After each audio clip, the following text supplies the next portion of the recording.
fucking happy days. I'm going to be able to afford more iced coffee now.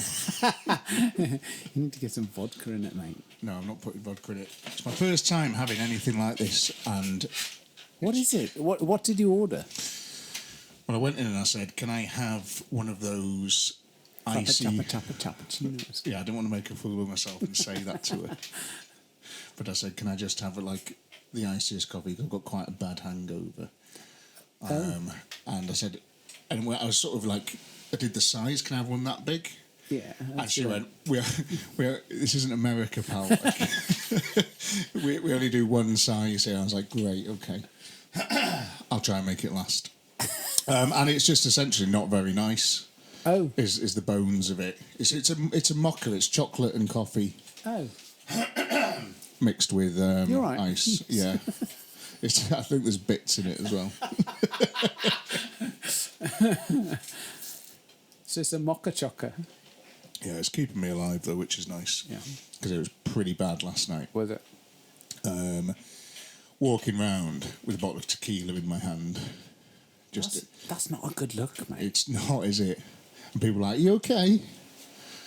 And I was like, yeah. Was this on the way home? Yeah. No, it's because Anna said you can't have any more shots. Okay.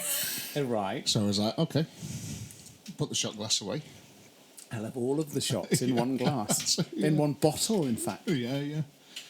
So yeah, this morning particularly sore head. But the only reason I did it was something I wanted to talk to you about as well. Is I struggle like mad, and I want to know if you do as well, to get pissed after you've been pissed the night before. Yeah.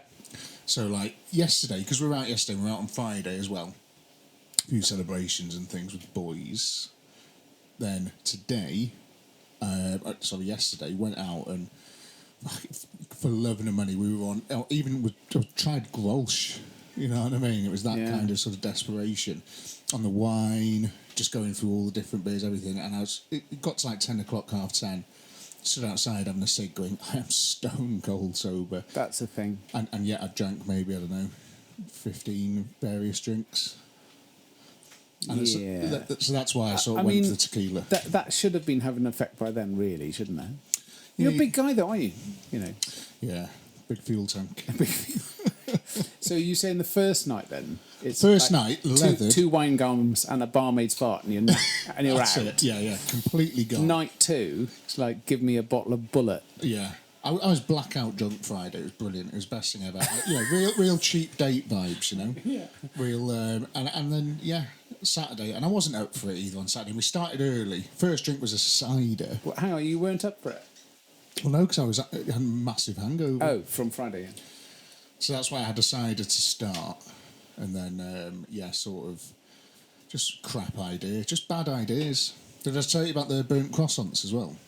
No. Did I show you the burnt croissants? No. Fucking hell, right, let me show you this. I'll put a picture of it up on the YouTube. And you could go on the Instagram and look at Ben's burnt croissants. But I woke up Saturday morning. Yeah. And making me sad thinking about this. I went to Waitrose and spent £3 on their two. You know, there's different tiers of croissants, isn't there? Yeah. So I bought the nicest ones that I could afford. You know, so it was £3 for two croissants Yeah. that you had to sort of cook yourself. Tiers, and you went to Waitrose for a start, didn't you? Yeah. You know, I went all out, and then I came back, did some bacon, and because I was going to have bacon with the croissants, and then this is what happened. Sorry about this. Is my oh my god, look at that. Yeah, that's crucified, gone. So they were flames, yeah, a good 0.5 metre high, 60 centimetre high flames off those. What were you doing with them? I thought it was my coffee. I'm still a bit jumpy because I'm hungover. But no, just really bad, man. Just put them in the oven, and you know when you're just a bit wobbly, and I'm sitting on the couch, and time's going slower in my head, but it's going quicker in real time. Oh, yeah. So I'm like, those croissants cannot possibly be cooked yet. Croissants. And then, came into the kitchen, and it was just smoke everywhere. What's wrong with a bacon sandwich? I don't know. There's your problem. I was trying to be like decadent and clever, you know, Well, on a hangover because I was in Waitrose. I was walking around and I thought I'm on top of the world here. yeah. I'm hungover, but I was saying I'm going out again tonight. Yeah. And I'm gonna have the best breakfast that I could afford. Yeah. You know, so you know, extra butter on the croissants and everything. So I essentially cut the top off them, and That was the end of that. that was the end of that. So, welcome to Croissant and Beer Chat. Yeah. Oh yes. We should do some sort of intro, shouldn't we? So like, say hello to the camera. This is Wings and Wheels podcast. Yeah. I'm Ben. I'm Wynne. You might know me potentially as that idiot off Tasty Classics. Oh. Yeah. And so I do we both, well, I do the wheels stuff, and Wynne over there is a pilot. Well, the way this came around, and you can see we're in the actual place where this started. Yeah. As we'd come in here, I'd talk about airplane stuff, and Ben would ask me questions.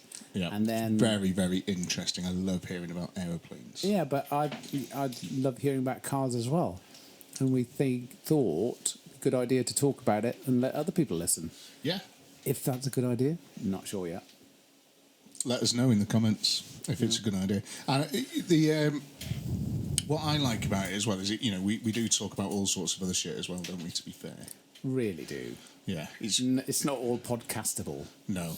You could say it's quite rare that we actually talk about cars and planes, isn't it? Yeah, that's a very good point. Yeah. But it's so we always said, because I've had a couple of people on Tasty Classics side of things, they've said, oh, you should do a podcast. And I was like, I'd love to do a podcast, but doing a podcast on your own is tough. Yeah. So Wynne always said we should do a podcast. Yeah. Definitely. It's a good idea. Yeah. I think it's a good idea. Obviously, I wouldn't be here. I think it's good. And we got all this kit off Facebook Marketplace. We did. Pretty good, wasn't it? Yeah. I was about 170 quid. Yeah. I've got a question for you. Cheers, mate. I've got a lot of questions for you. Have you written stuff down? Yes. I have written stuff down as well. Written Yeah. stuff down. Okay. No, I can't ask that. So, were you always into cars? And was that always your thing from being an amoeba? Was you just always loved cars? I'm just trying to work that out. Yeah, I don't know really.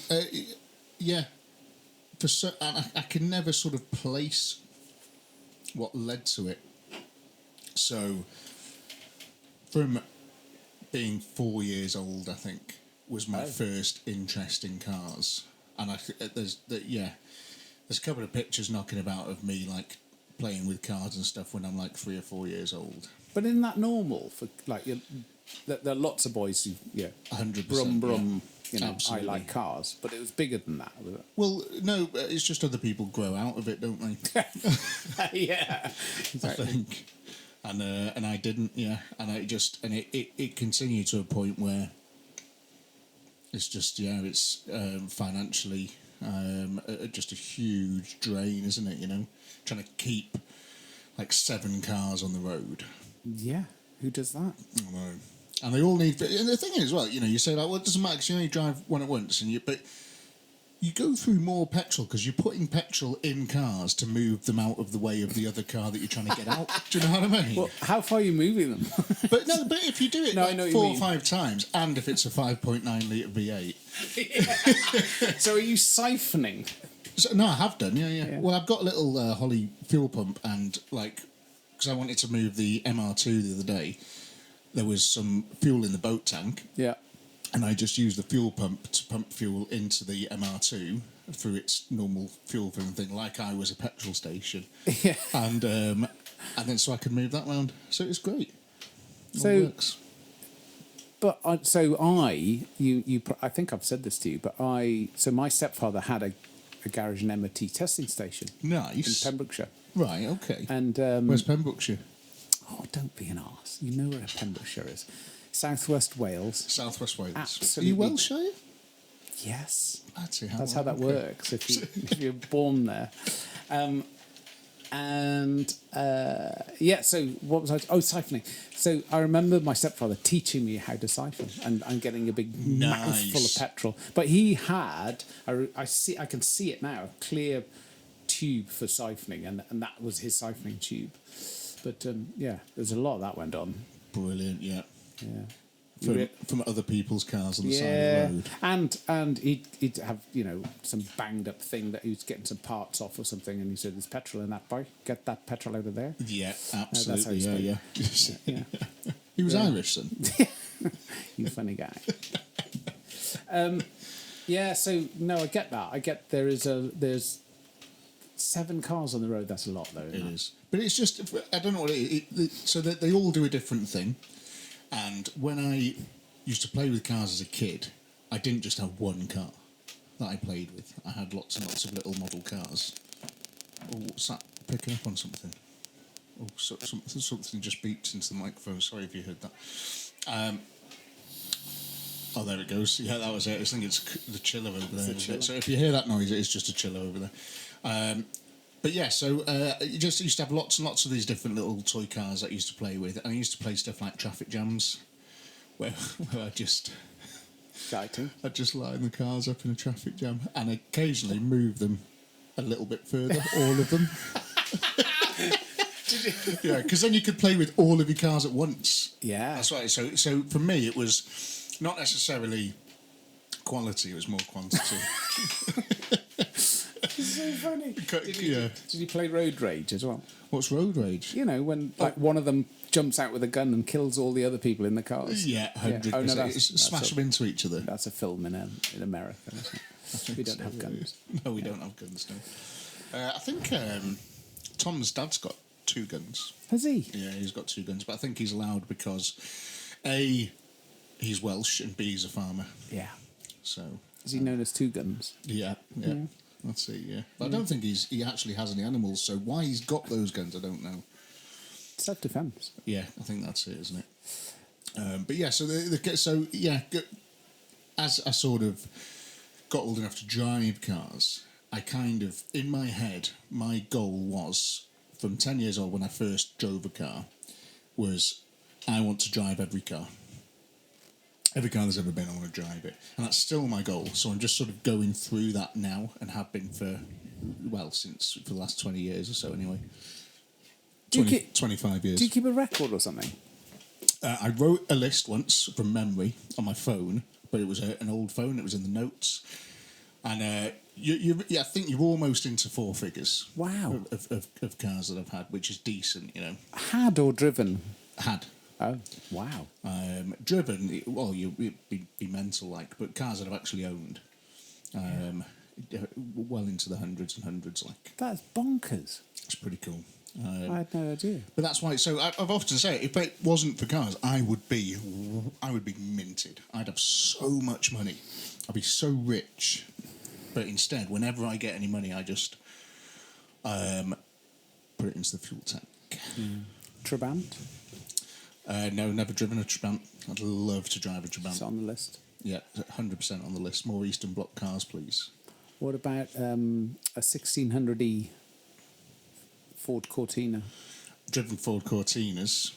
Had a couple of Sierras and stuff, but I don't think I've ever driven the 1600 Pinto.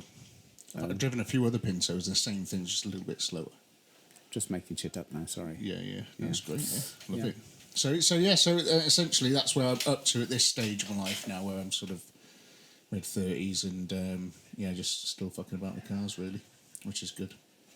It is good. Yeah. So to flip the question onto you, why did you decide that your life was sort of,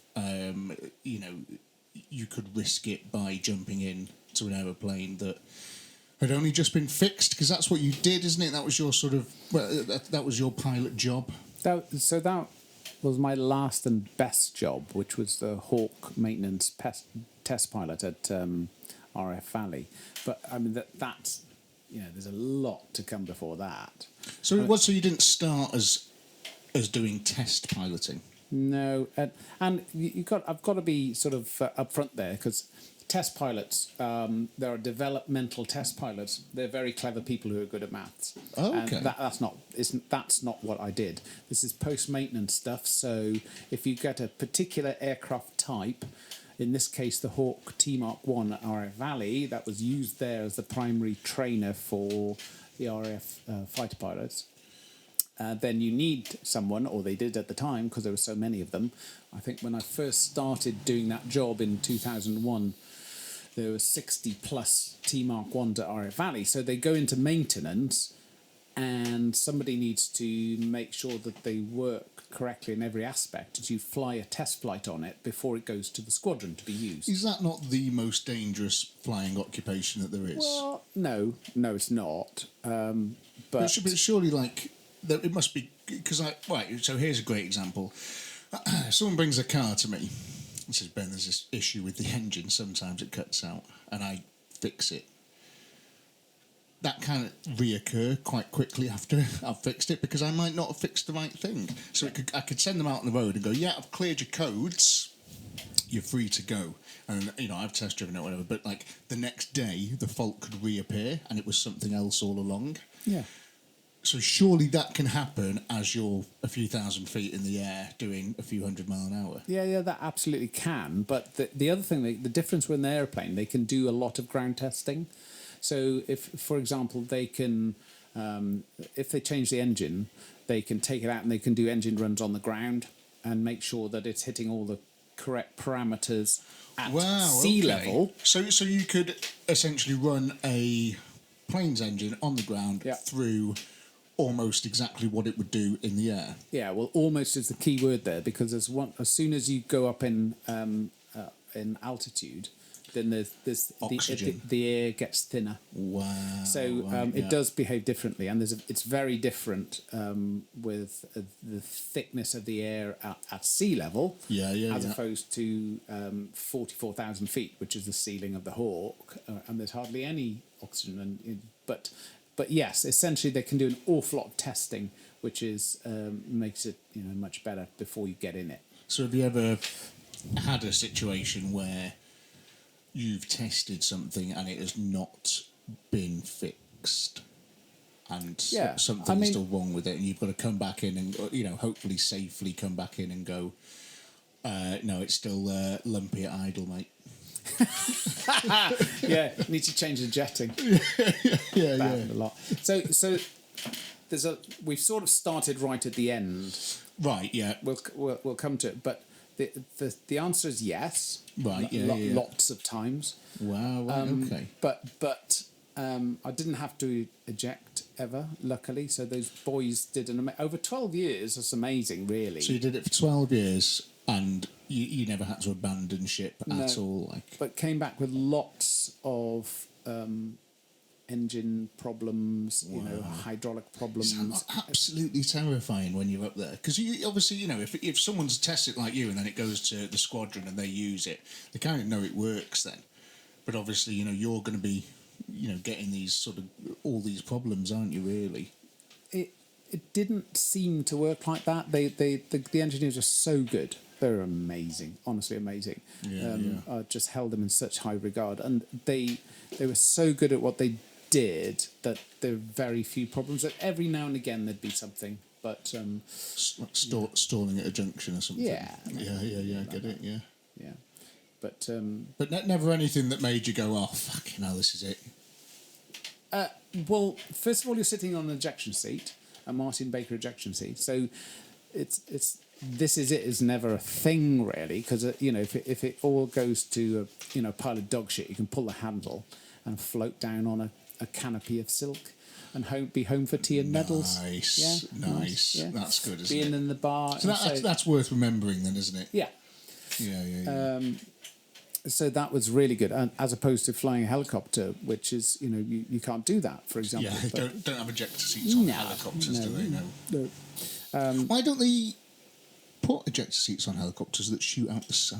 They've looked at all sorts of stuff. Down. They've got downward firing ones. I think there's a Russian helicopter, people will know, I don't know, that tried a downward firing ejection seat, you can imagine that's fraught with danger at low level. Yeah. There's another getting rooted into the ground at Yeah. sort of 8. So how fast does an ejector seat go, do you know? How much force is behind it, like? See, people will know this shit.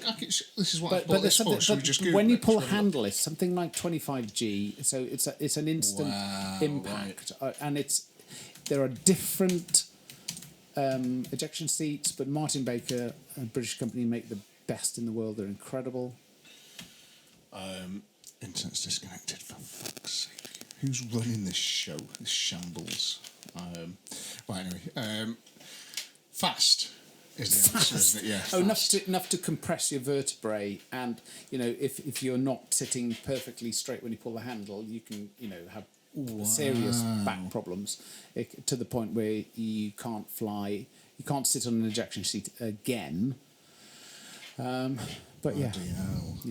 But and they also looked at an upward firing ejection seat where the rotor blades, when you pull the handle, they're explosive bolts, so that the blades flew off. Again, fraught with danger if you're just sitting in your living room and a helicopter wave comes through your window. But also, if one doesn't come off as well, it's going to give you a haircut at least, isn't it? At least, yeah. Yeah. But So you've flown helicopters as well, then? Yeah. Well, hell. Yeah.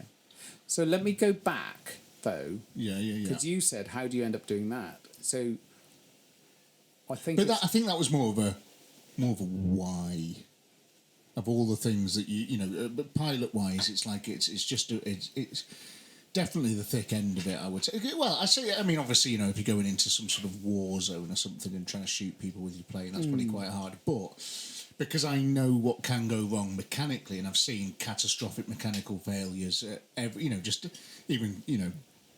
very basic stuff that is out of your control. Everybody knows about bird strikes and things like that. Think anything could happen up there. But it's just why you'd go straight into sort of that, really. But what was before it then? Well, I mean, right before it. So I didn't pitch up as some incredibly sharp guy who was always going to be an RF pilot. That was not my shtick at all.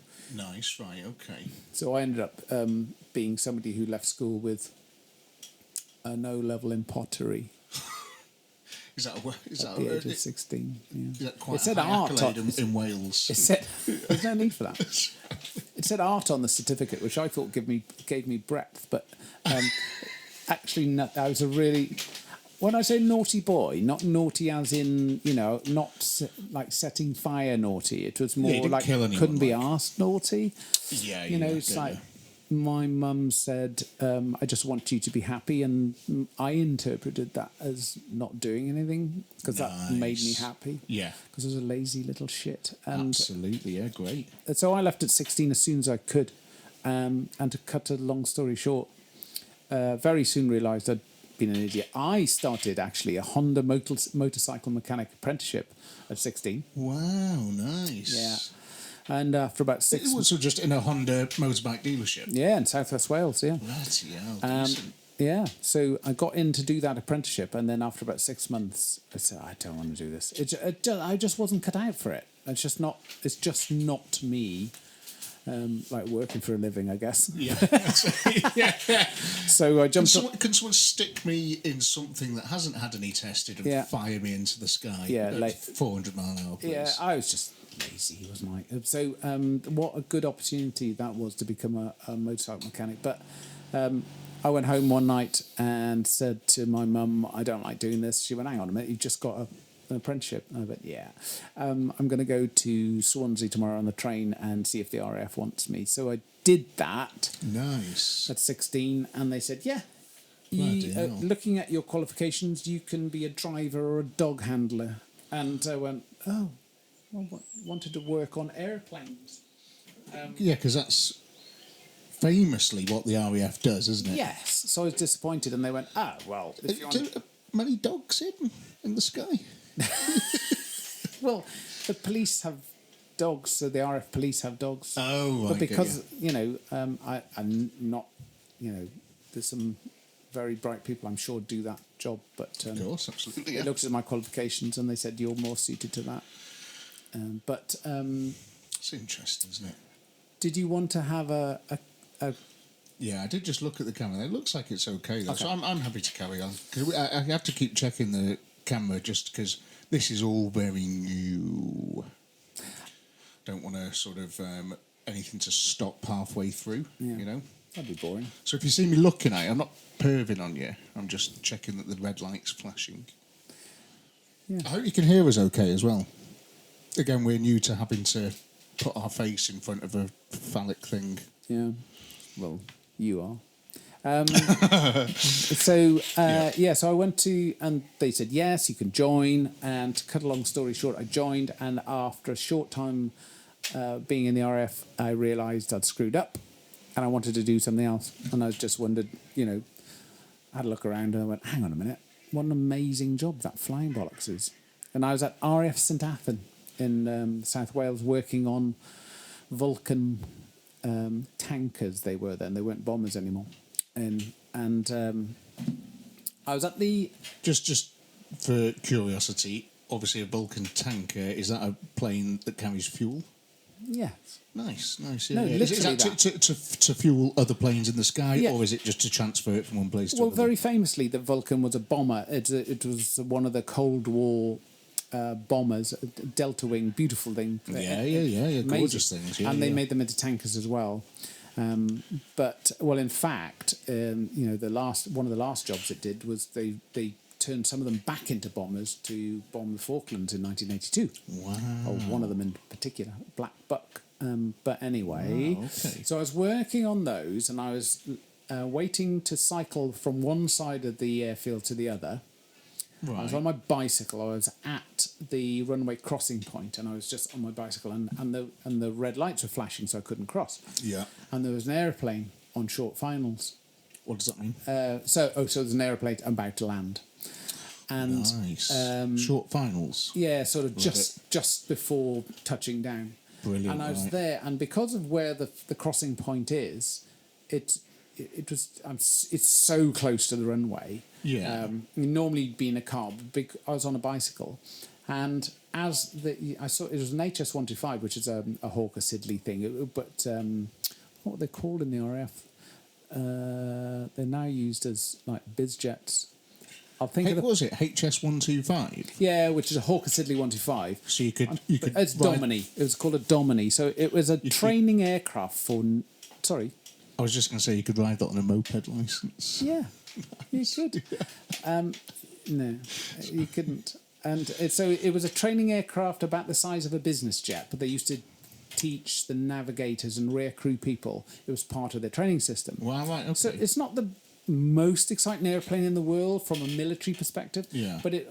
But I remember sitting at the flashing lights astride my bicycle and watching this thing, and watching the sort of tyres touch down just really close to me, and the smoke and the noise and everything. And I had this overwhelming thing. It's like, oh my fucking God, I've got to do that. Wow. I've got to do that. I don't know how or what I do, but I've got to do that. Yeah. So the next day I went in to see my boss, who's an engineer, a flight lieutenant, and I said, I want to be a pilot. And that's a really seminal moment, because So you're 17 then, did you say, or you're still 16 then? I was probably about 17 then, 17 or 18, and probably 18. And I said to him, I want to be a pilot. And he could easily have said, get out, Garratt, you idiot. He knew I had no qualifications. Yeah. And he could easily have said, get that. But I remember him saying, take those stupid ear defenders off your head and sit down and I'll have a conversation with you. And he said, well, so what are you going to do about it? And he said... Sounds like a great bloke. What a great bloke. Because Really, he could have squashed me in a second. I've got a lot of time for that kind of answer to a question. Come and sit down and have a conversation with you. That's brilliant. Love that. Really cool. A lot of time for that. So the next 5 years, I did all the education I should have done before, and I slipped through the net. And how, I do not know, mate. It's because they didn't have anybody else that was willing to test planes. But unbelievable. There is luck involved. I think you need to put yourself out there. But I think you need to not be... So in that period of 5 years, certainly had people saying, Why do you think you can do that? So almost all the other guys, the engineers I worked with, I said, "Oh, I'm going to be a pilot," and they'd say, "And that's not how that works, mate. You need to be. You have to go to the right schools. You have to know the right people. Yeah. You need to, your dad needs to have done it." And there was all these stories, of reasons why they couldn't do it. I was just too thick to realise that I couldn't do it. Yeah, I love that. I've always had that approach to things, just being if you stubbornly ignore the facts and just go after it, it's that. Because you can't. If you just go after it, quite often you can succeed. Which you obviously did. Well, got to fly some planes. I don't think it's. Yeah, it's not even a succeeding point, and it feels awkward to talk about because it feels like, oh, I'm not clever. But I think it's the thing about having a go, because so many people won't even start. Yeah, of course. Well, I'm having that conversation with my sister at the moment. So talking to her today for about an hour about her learning to drive. She's 2 years older than me. She's like 37 or 38, I think. And she's never driven. I've tried to get her to drive a couple of times, and she just won't do it. And she lives very close to my mum, so my mum can take her for provisional stuff and all this sort of stuff. And she puts every excuse out there as to why she cannot drive. And I'm like, it's all it takes is just get in the car and give it a go. Yeah. Get in the car and do it. So I'm going to try and push her into do it. We're going to go and I hope so. do some lessons. I'm going to. I said to her I would take a box of chicks with me, and every time that she said she couldn't do something or she wanted to quit, I'd kill one of the chicks. And that's a brilliant idea. Yeah, and because she's a motivator. Yeah, because she's a vegetarian as well. That's a great idea. So I thought it'd be really good if I just sort of, try and motivate her. As they cheap on your lap. Yeah, in a shoebox. And then if she goes, oh, this is really difficult. I don't want to. I think we should go home now. I'll be like, what? You want me to kill one of those chickens? Oh, that's really bad. That is. Yeah. But it's a serious thing, that crippling fear of failure. And I mean crippling as it just. I met people later on when I was a pilot who you'd be on a squadron, and you'd meet people, the engineers, and you'd be part of an amazing sort of unit of people. Yeah. And some of those, and you'd have like social events, and I talked to people, and they were clearly more qualified in every single department than me. Yeah. To apply to become a pilot, but potentially just everything was a barrier. So you'd say, so how do you see what do you want to do? And said, I'd love to do what you do, sir. And I missed that. Will you call me sir? No. So £5 a sir, and I will do it. I will do it. So, so let's say I just want to do what you do, and it blew my mind because you talking to this guy. I can see him now.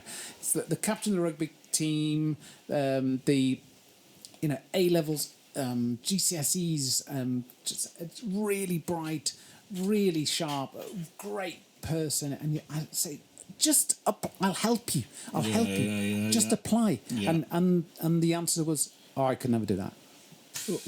What do you mean?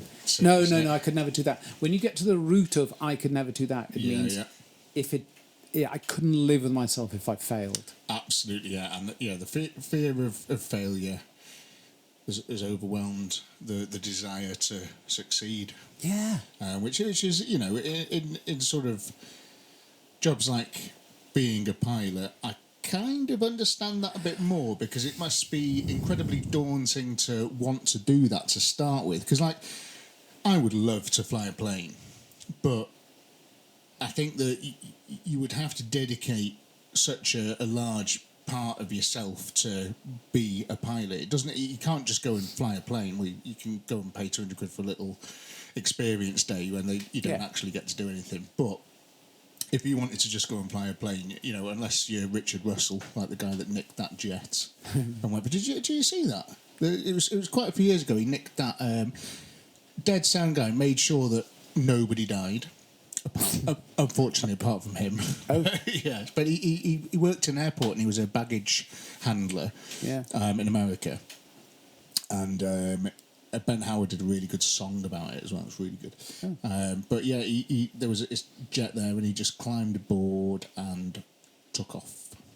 And then flew around for a bit, did a couple of barrel rolls. It was like a Learjet-sized thing. Oh, okay. A couple of barrel rolls. I'm convinced he did a loop-the-loop, but I'm not sure that it's... I haven't seen the video. It's just called a loop. Everybody says loop-the-loop, but it's a loop. Oh, what? So where's Why the do they loop? say loop? 2 loops. So I don't. Loop-de-loop. It's a loop. It's just a loop. Nice. Yeah. Anyway. Which is a question I want to ask you. But anyway. But yeah, so and he nicked it, and so he was talking to traffic control the whole time. And they were just like, just come and land it, man. Come and land it, And he was just like, no, I don't really want to. I'm just going to fly around for a bit. And there's just great footage of him just flying over islands and stuff in the sunset. And then eventually he must have run out of fuel or something and just decked it into a beach somewhere. So, yeah, bucket list achieved. That's it. All of it in one go. Tick dead. Yeah. But, there's worse ways to go, isn't there, I suppose? Yeah, there certainly are. Yeah. So, how many loops have you done? Is that something... As a test pilot, do you have to do a loop when you're testing something? No, you're not specifically. So there's an air test profile that you fly to. It's called a 5M, which is a military form, actually, but it's a little A5 booklet that you have on your knee and the things that you have to tick off. So for a Hawk, there are specific things you do, and there'll be an engine air test, an airframe air test, or a full air test, and they're different things, but that you have to do. But so a loop is not part of that. Is it right? Is a loop frowned upon? No, it's not. It's an aerobatic manoeuvre. Nice. So you have to. So to achieve a loop, you have to go fast enough for the aircraft to be able to go all around. Nice. And from memory, that's 350 knots in a Hawk. Wow. And you have to pull back to 4G. If there's any Red Irish pilots listening, they're probably thinking, yeah, mate, you don't know what I'm talking about. So you have to go fast enough, you have to pull hard enough for the thing to go up around, and then the idea is that you come out at exactly the same height as you started again, and that's a perfect loop. Oh, it's so cool. So cool. It's not actually a circle. So you go up because you start going slower, so you start turning faster, so it's an egg shape. Ah, right. And then as you go faster, then you can't turn as hard. Yes, of course. But, it makes total sense. Yeah, but it's called... It's a manoeuvre, and you will see the Red Arrows do that as a full team, and they will do all of them together, which is amazing. I love that. That's really, really cool. But there's no... So if you were to do it, like your manager on the... in the hangar, he's looking up and he's going, fuck's sake, Wynne. No. What are you doing up there? You're probably quite a long way away by then. Yeah, you probably can't see anyway. Do what you want. Yeah. No, but no. So barrel rolls, same thing. Same thing. Brilliant. It's literally, there are numbers that you can hit. So you pull up, you start to roll up the right time, you go through the horizon inverted, and again come back round. And you are literally rolling round the inside of the barrel effectively, if you know what I mean. Yeah, of course. Brilliant.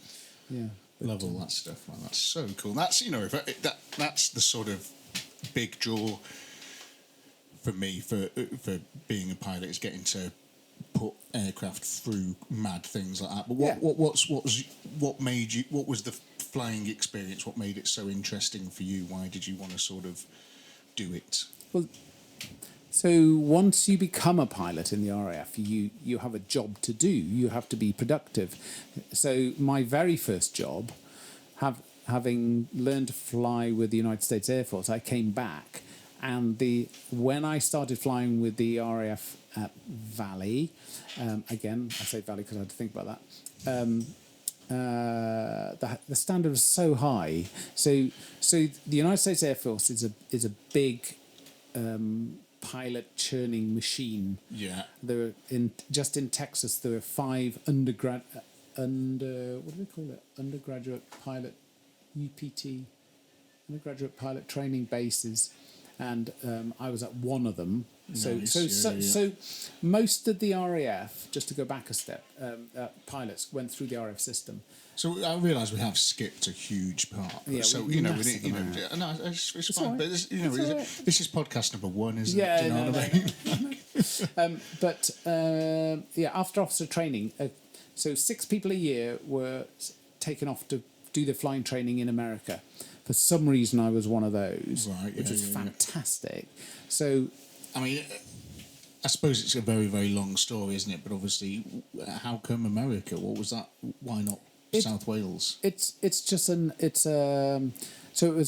called Euro NATO Joint Jet Pilot Training.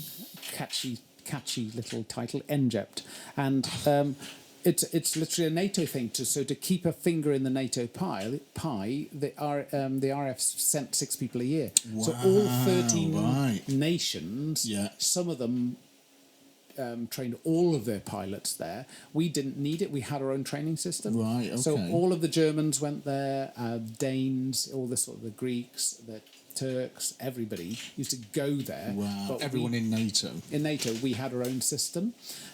So we just, it was like we'd send some people there, so I was very lucky to go. Brilliant. That's fantastic. That was amazing. Absolutely. I mean, you have told me a few things in the past, which I'm sure we'll get on to, but yeah. But just to answer the other question. So when I came back from that, so I was a bit of an experiment because all of the people they'd historically sent to Texas had been in the University Air Squadron scheme. So that means that they were learning to fly in the RAF system whilst they were in university. I didn't do that, and they said, "Oh, we'll send him anyway." And I had not a clue. So the first time I flew an airplane in the UK, it was a Hawk, and I did not know which way was up. I'm not. Which is that's you showed me a picture of that earlier, didn't you? The Hawk. It's beautiful. Nice thing. We'll try and flash an image of one of those up. Yeah, they're amazing. So I wasn't good enough at the time, so they said, "Look, you're not up to stand at the moment, so you're going to go flying to fly helicopters."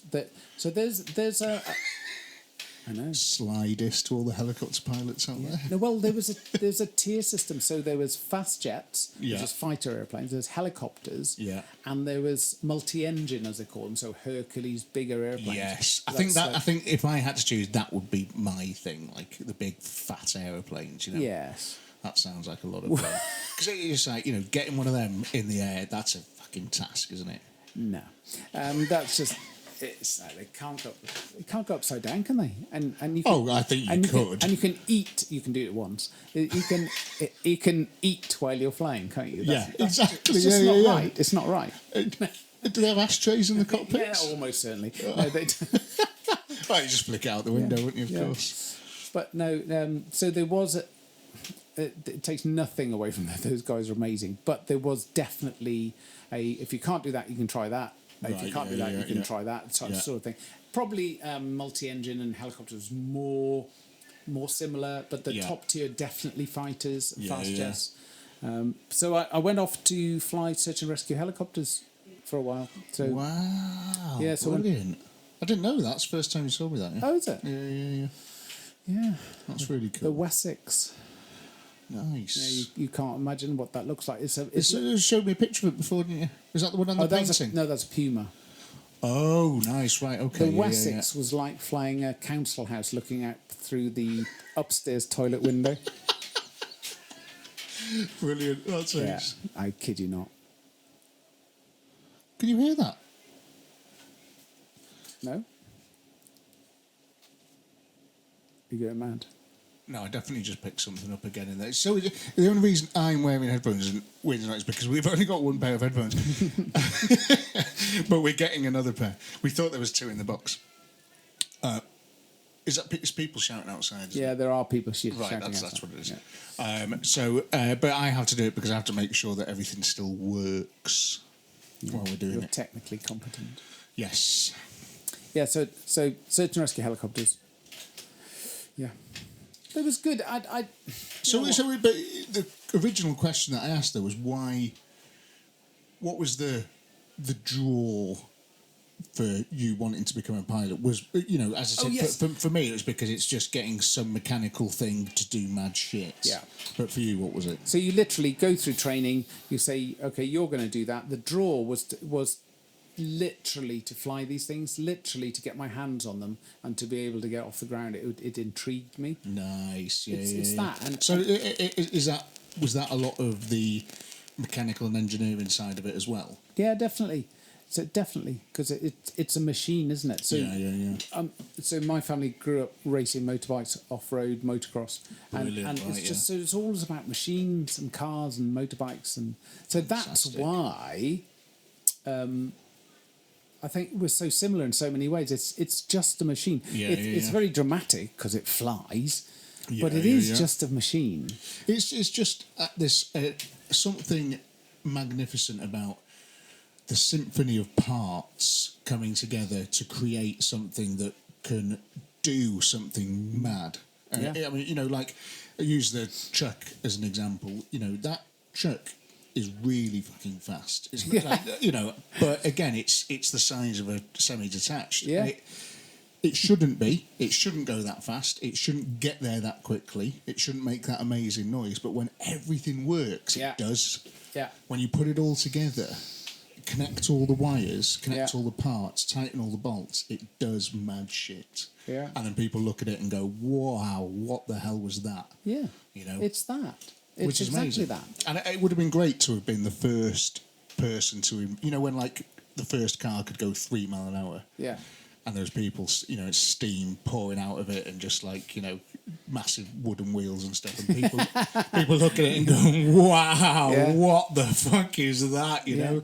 And you're the coolest fucking guy in the world. Yeah. Because you were getting your mad machine that you've thrown together, like, So you know. true. That's like you looking at people driving Teslas, isn't it? That's how excited you get, isn't it?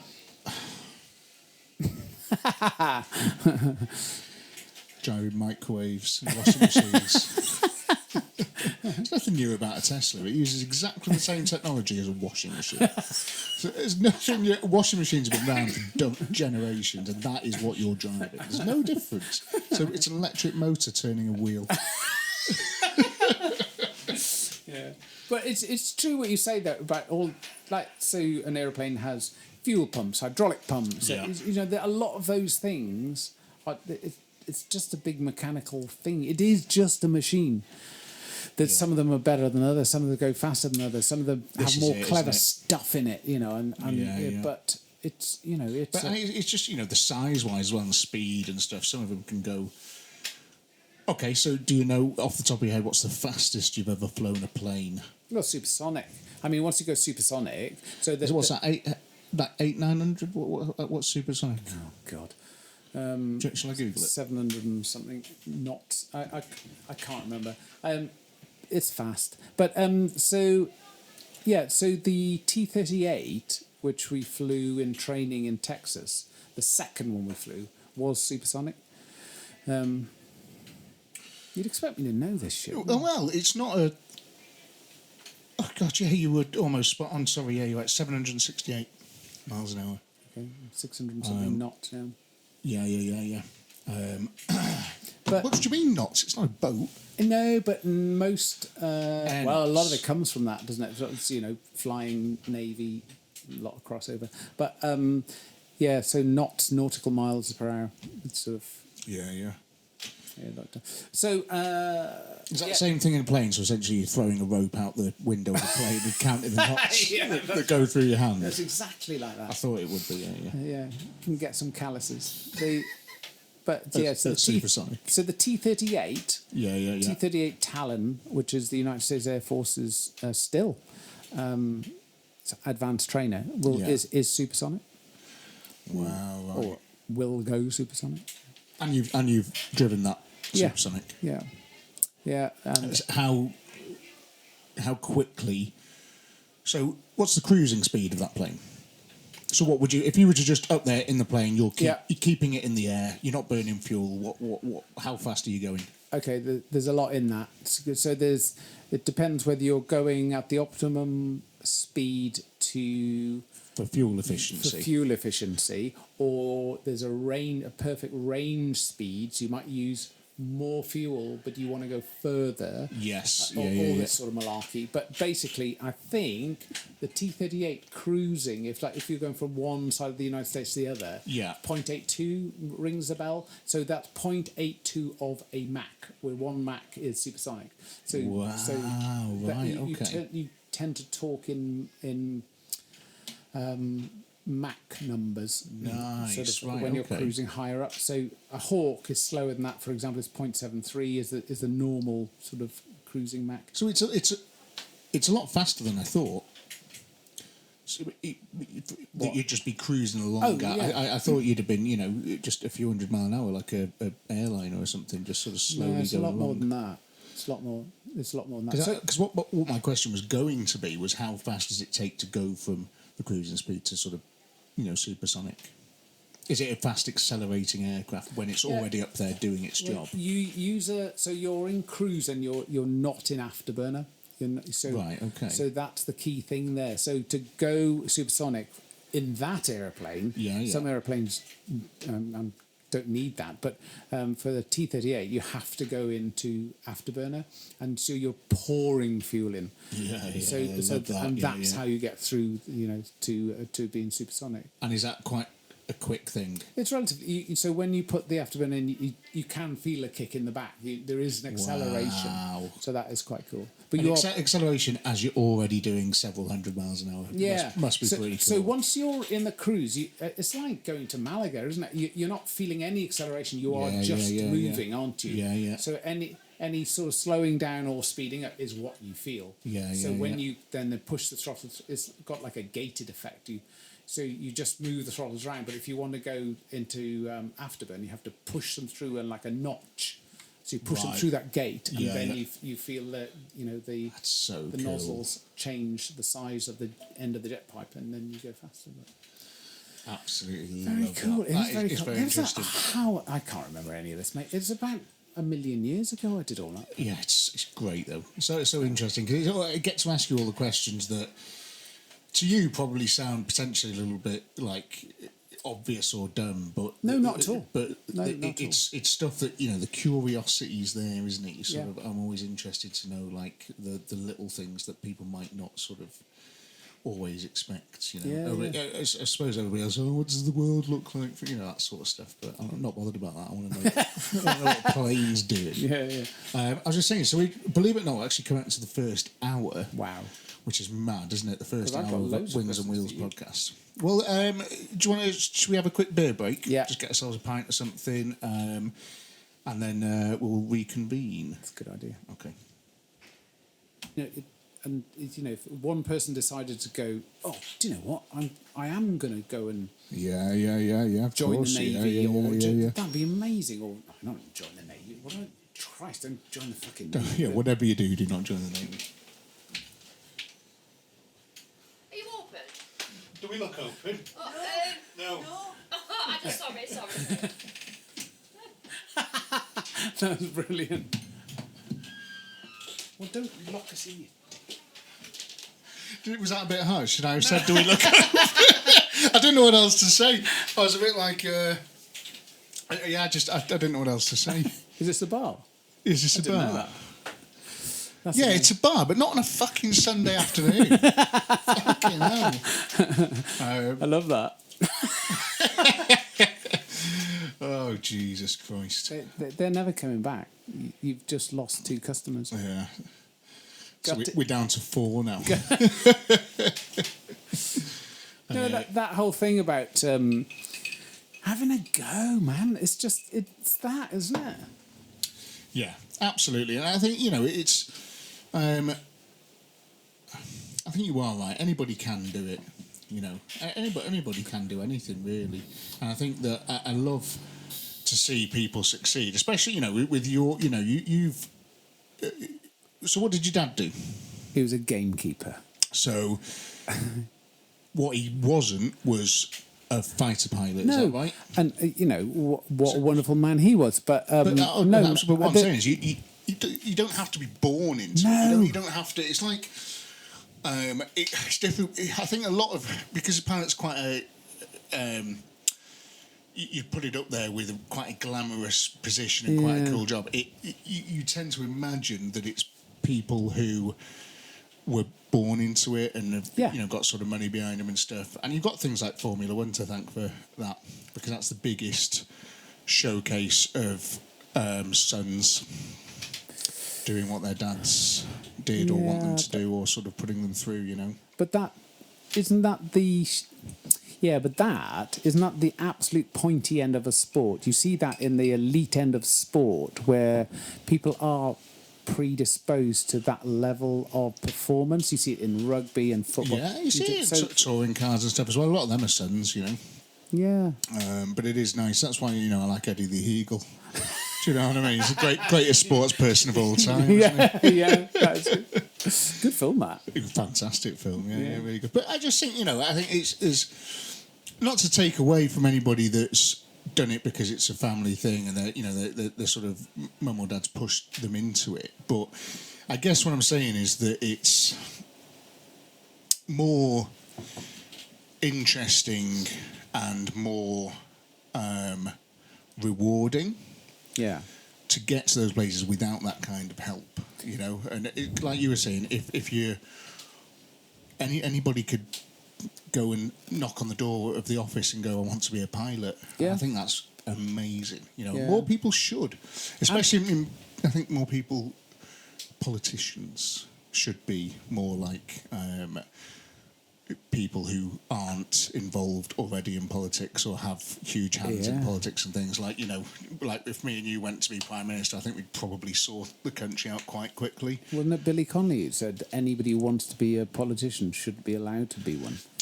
Perfect. There you go. Love Billy Connolly as well. It's great. Yeah. No, I think there's a huge piece there. But, yeah, I just want people to have a go. It's not a dress rehearsal, is it? You know, this is it. You know, oh, this is it. Yeah, exactly. Yeah, we're back. How are you enjoying the podcast so far? Hope it's good. And we're going to do hopefully one of these every now and then, so you'll just get updates. If you are enjoying it, the best way to know about the next one is on the YouTube screen. If you're watching this on YouTube, there's a little bell there. So hit subscribe, leave a comment. Tell us who you are and why and any parts of this you found interesting and you'd like us to talk more about, or any questions for Wynne or me. That would be quite cool as well, and we'll answer them. And then hit the little bell, because that'll send you a notification when the next episode comes out, you know. And we'll just keep doing that until there's loads, I think, innit? Yeah, definitely. I won't be hitting the little bell. I've got a question for you. Yeah. So it's pretty well known in these parts about your obsession with the Nürburgring. Do you want to show a tattoo or something? But no, just a tattoo. Well, I've got two tattoos in Nürburgring. I've got this one here, and then I've got the carousel perfectly on my penis. Jesus. Anyway, so my question is, of all... No, please don't. Of all of the motor racing circuits in the world... Yeah. And I have a favourite. Interesting, okay. Why the Nürburgring? Well, so the easy answer is because it's the best one. But it's the best one for loads of reasons. Come on. And Formula One cars went round it again recently. And it was just one of the best things I've seen in a very long time. It really... I hope something happens where we see... I mean, Formula One cars racing around the Nordschleife, I think, is very, very unlikely because of weather changes and stuff like that. And what the what? Weather changes. No, Nordschleife. So North Loop and Southern Loop. Oh, North Loop. Okay. Yeah. So it's the Nürburgring is 2 tracks. Right. Well, the Nürburgring is one and the Nordschleife is another, but everyone just calls it Nürburgring. So there's 2 tracks, and one of them is a small track, which I don't think is that good. And it is connected to the most wonderful thing that man has ever made. 14 miles of it, or whatever it is. I don't know. I'll flash up exactly how many, how long it is. and it changes sometimes. It's changed a lot since it was first built. But it's incredible. So yeah, the Formula One thing, they've put Formula One cars back in it recently, testing. I don't know what they're doing. I think it's just like for a bit of fun, but I'm hoping, I don't think it'd ever happen, but if Formula One could race anything, because they stopped after, I think it was Niki Lauda got burnt quite badly, didn't they? Oh, was that at the Nürburgring? I think so. Wasn't it? I didn't think it was. Yeah. Do you want to Google that? Let's Google that.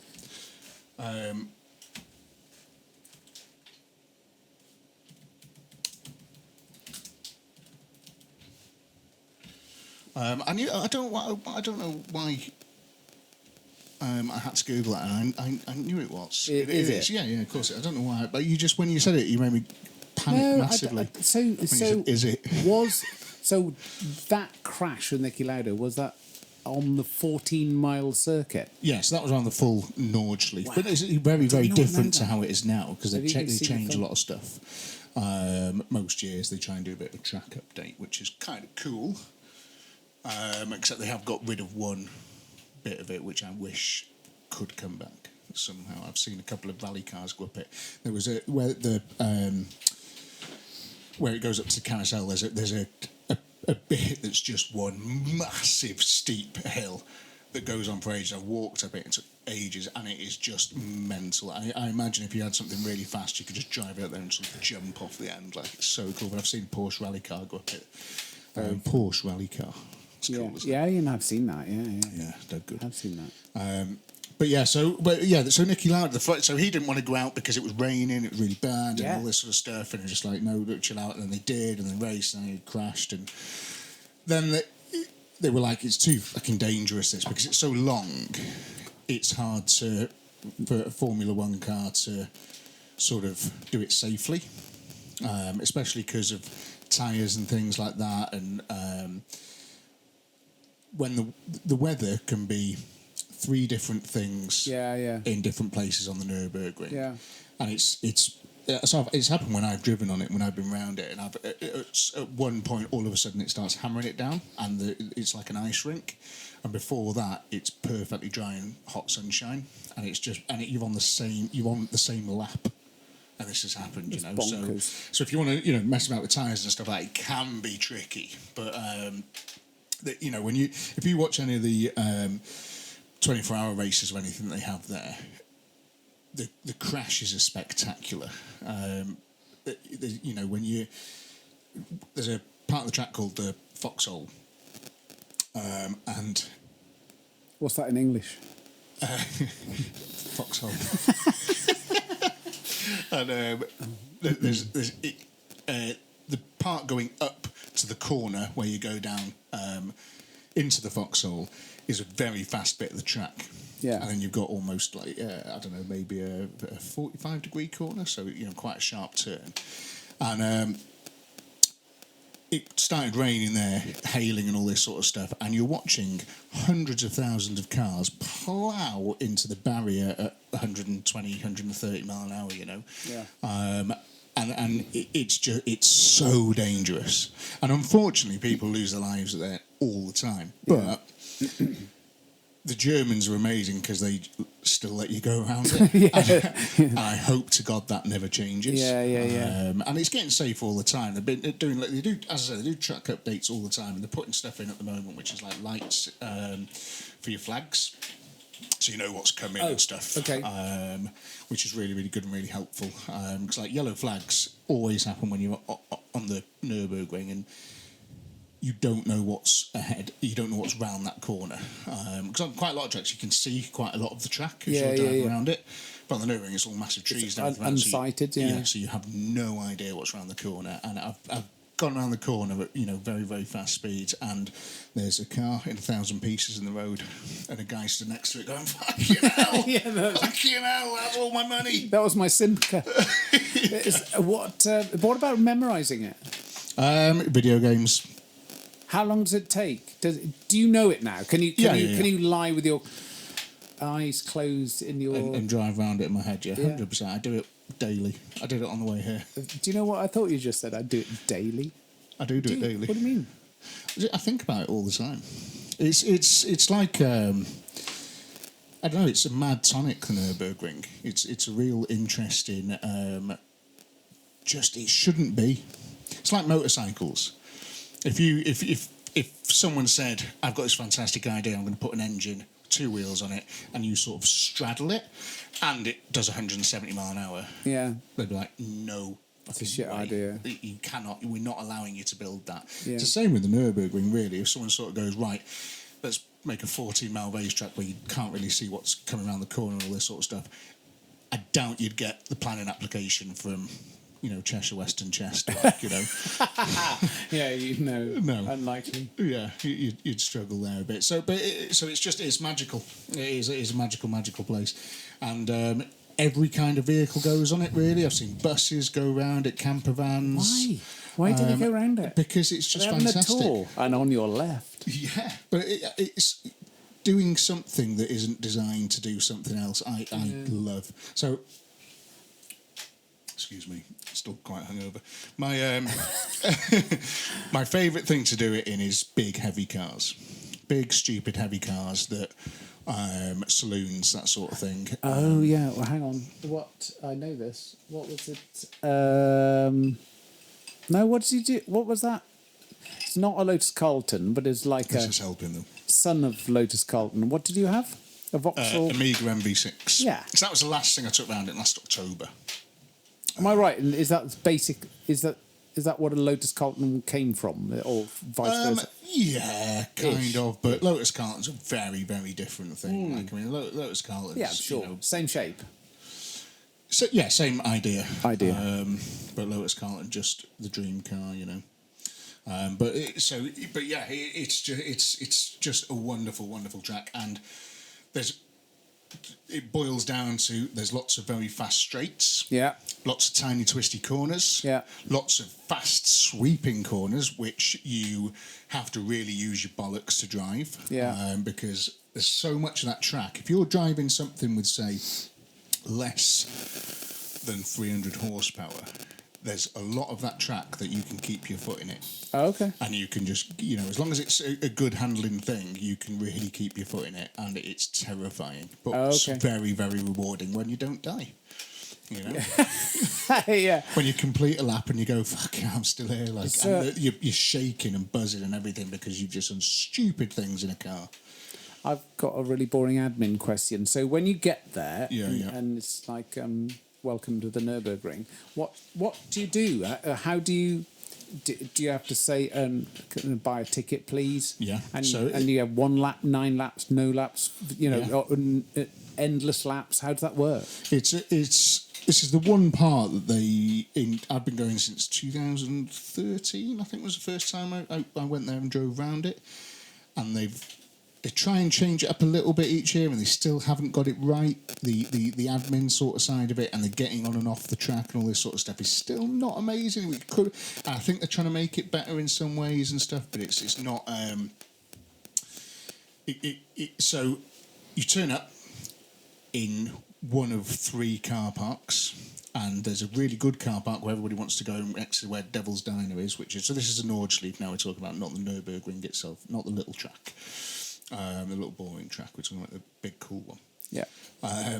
So you turn up and you're either in the small car park where Devil's Diner is, which is, it's got little balconies, you can sit and you can watch the cars going, and it's like, you want to be there. Like, I love it there. It's my favourite. I could sit in one of those seats forever and just watch people coming and going off the track, and you hear brakes pinging and engines cooling down, exhausts, the contractor, the expanding, as they're cooling down. Just, it's so good. And all the different cars in the world. The 1 minute you'll be sat there and you'll see a Ferrari 458 or something go past you. That's really cool. And behind it's a Peugeot 206 GTI. Yeah. That's pretty standard. And there's a guy with a baseball cap driving it. And he's just as happy as the guy in the Ferrari, Yeah. I get that. So you turn up and you're in one of those car parks. You're either there or you're in 2 other car parks that are gravel car parks and not generally as good, but still pretty cool. And it's a very short walk to a booth. Yeah. Essentially just like a little building outside, little booth. And there's a couple of people in there and they have cards. So you say, can I load up a card with 3 laps? Oh. Can I load up a card with 100 laps, can I go on my online account and just transfer money onto my card from there without even having to go into the booth? Yeah. So it's that, and then you get your card or your phone, and you go in your car through the car park where Devil's Diner is, past Devil's Diner, and the cars come out of the Nürburgring almost exactly the same way place that they go in. Okay. So it's just one lane in, one lane out. And so again, brilliant to watch because you've got all the cars that are before they've just had the thrashing of their life and after they've just had the thrashing of their life. And it's just, again, fantastic to watch. They look different, you know, it's weird. And then you go in and you go to two barriers. So you've got two barriers set up, and they're both with left-hand, was it right-hand things? I can't remember, both with German side booths, so you can lean over, tap your card or whatever. And I think there's one of them's double-sided, actually, I can't remember. And you tap your card, and then the barrier opens, and then you go through a section of maybe 100 metres of cones. No, more than that, probably a few hundred metres of cones, which is a little snake, which you drive through just to stop people booting it straight out of the car park, essentially. Yeah. So you go through these little cones, and then it opens up, and you're onto the... the words for the sections of track are so hard to remember, but my favourite bit of the track I have just forgotten, which is essentially the big straight. The big straight is super, super cool. And it opens, and it's maybe, I would say, 6 cars wide, if they were touching mirrors. Okay. Oh, okay. So it's wide bit of track. Yeah. And... you just put your foot down, man. And whatever you've got, Ford Transit, whatever you've got, mate, you just put your foot down. Ford Fiesta, you know, Toyota Corolla, Lamborghini, Murcielago, whatever. Put your foot down. Coach. Well, that's sort of my point. I'm just thinking about like day one. You have your first goes. I bet you can remember, can you? 100%. Yeah, absolutely. So you pull out and you just think, how fast do I go? What, you know, is there an element of what do I do, or do you just get out there and just have some fun? And nobody's judging you, are they? You know. Yes, very judgmental place. Very judgmental place. Really? Yeah, there is etiquette. Huge amounts of etiquette. So do you get like a thing that you have to read? Which is, again, what I'm saying about the admin sort of side of it. They just haven't nailed that down. In an ideal world for me, you would be given a little pamphlet, or there would be something that in fact, I don't know if they brought that in, but you might have to go and not watch a video like you're going go-karting or anything, but there should be something that you have to, maybe like a little online thing that you fill out the night before. So I'm going to go on the Nürburgring tomorrow, but you have to go through, and you know when you do a COVID questionnaire before the dentist? Yeah. That's that sort of thing, which basically tells you where and what you need to do. Because there's little things like, you only overtake on the left. You shouldn't really overtake in the corners as much because you don't know what other cars are going to do. Yeah. So it can be... It's not a race, right, if you're on tourist farting. So, Nordschleife driving, when you've got coaches and stuff, is tourist farting, so it's tourist driving. And it's not a race. It's not a track day. It's just a road that you can go as fast as you want on. Yeah. So... you have to treat it so. So if you're trying to get the fastest lap, you're doing a bad thing. You shouldn't try and get the fastest lap, really, even though we kind of all do anyway. You know, you just do it. But a lot of crashes happen because someone's trying to gain that extra bit of pace and overtake someone potentially where they shouldn't have, and someone in a maybe more amateur driver or maybe a slower car has cut across and all this sort of stuff, and it can cause a lot of problems. So when I drive on it, I am fully in. I'm going to go as fast as I can for the traffic and conditions. Okay. So you're going to go as fast as you can, but if up ahead there's a couple of cars side by side, I'm not going to keep my foot in it and head to them and hope one of them moves out of the way, or hope I've got a gap and get 2 wheels on the grass and get past. I'm just going to chill out and just go, right, let's just wait and see what happens. But unfortunately, it's where the etiquette comes in. There is quite a few drivers that don't do that. Okay. And you can still go as fast as you want. You can still, not race, but you can take your car to the absolute limit. But and you can overtake things going dead fast, and there's lots of sections which do have curves which you can still overtake on. But I'm talking about, like, you know, real tight, fast corners. You just got to, you know, watch what's going on around you, really. And yeah, so judgmentally, it's like you don't want to be the guy that crashes into a very expensive car. Yeah. You don't want to be the guy that shuts the track because you've smashed your car to bits because you were just driving like an idiot. You don't want to be the guy that is holding everybody up behind you because you're trying to drift round every corner. Yeah. Even though you know, it's fun, and you get on YouTube and stuff, like you can obviously the back end does come out naturally if you go fast anyway, you know, depending on what you're driving, and you know, it's fun and all that sort of stuff. But there are people that drive very slowly and go around certain corners, you know, drifting essentially. But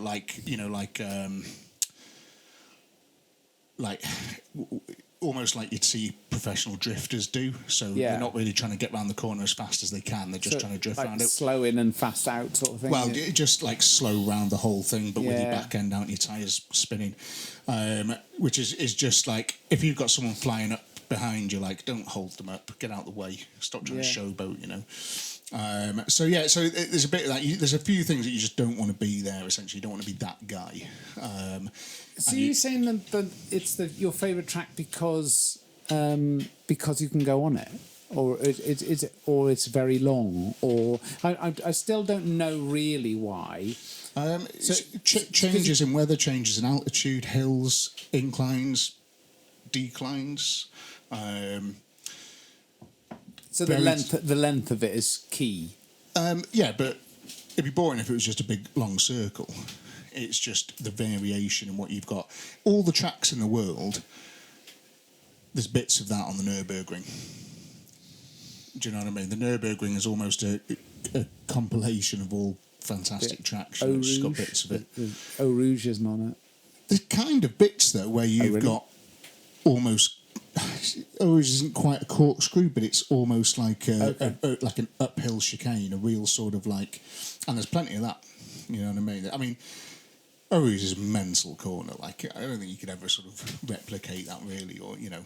And it's like, you know, say in Laguna Seca or something, like the corkscrew there. That's a very unique thing. But like, the Nürburgring's got a lot of unique things as well, which you don't get on any other track. Like the carousel is fascinating to me. I love the carousel because of the. So I took my 5 Series, my F11 5 Series BMW estate round there. It's got airbags on the back. The estate doesn't have springs, it has airbags. Okay. And I took it around the carousel, and when I got home, I had to change the airbags because I'd blown both of them. It's sections of like concrete, so it bumps as you go around. You go, you know, as you're driving around it. It's not a smooth corner. It fucks your suspension up. I look back at pictures. Come on, you see how close the corner of the car is to the you know, you're right on your bump stops because you're trying to go around this very tight hairpin, but because it's banked, you can go around it at like speeds that you couldn't go around it if it was a flat corner. Come on, give me a number. 60 mile an hour. Right. On around a hairpin that's banked. Yeah. You know. In a what is ostensibly a road. Well, it is a road car, but an estate car. An estate car. You know. Yeah. With normal tyres on it. You know, nothing special at all. You know, just like a real sort of big slug. And yeah, you can really sort of tear it up. And the that is one of the best corners on the track because when you pop out of it, so you drop into it and you pop out of it. Is that the wall of death? Yeah, it's a wall of death. That's what it is. So you come along and you just drop the car down onto the concrete bits, which is the most tightest bit of the corner, right next to the sort of left hand side of the track. There's no other part to it. You're on it there, like, and then you take it in, and the idea is to not bottle it, keep your foot firmly in it until one of two things is going to happen. You're going to pop out of the corner, which can be a problem, or you can't. What do you mean by pop out? So you're going to come off the concrete section. Okay. So there's a bit above it. Yeah, so you got I so get if you're a loser, you go around the you go around the outside bit. If you don't, I don't want to damage my alloy wheels. Man. I really like this car. I'm worried about my front splitter. So you go around the outside edge. Okay. And then and then the bit, the tightest bit. When you've dropped into it, your foot's in it. Then you're flat to the floor, trying to go as fast as you can. And when you straighten up to pop out of it, it's a mega feeling because the car is going from like chassis twisted turning, and then all of a sudden it's going straight again, and it's like it's being launched out of like a centrifuge or something. It's I love it. It's so good. So what's the aspiration then? To keep going back there in better, faster? No, worse cars, hopefully. Okay. I'm not interested in like supercars and stuff. It's not my vibe. Never have been really. More interested in Peugeot 405 SRIs and real sort of Vauxhall Amigas and stuff that is sleepers, stuff that is just fun to drive and all that sort of stuff. And like the supercar thing, I'd love a Lamborghini or a Porsche, but I can't afford one. You know what I mean? So there's no point me being that interested in them. Yeah. Do you know what I mean? So no, that's good. I get that. So so I'm very, very interested in going around it in as many different cars as I can. That's the goal. So I try and go every year. Haven't been yet this year because I moved house and it's sort of really put the brakes on stuff like that for me financially. Yeah. Because it can be quite expensive. If you want to go and have a good time, you're looking at £1,000, 1,500 quid, and that's not going to be doing loads of laps for that either. Oh, but I don't want to do loads of laps. I meant to say time. that. How much is a lap? About €30. Okay. Oh, that's pretty reasonable, isn't it? Yeah, it's not bad. But I don't. There's some people that will go out there and will do 100 laps in a weekend or 150. They're at it for 3 or 4 days.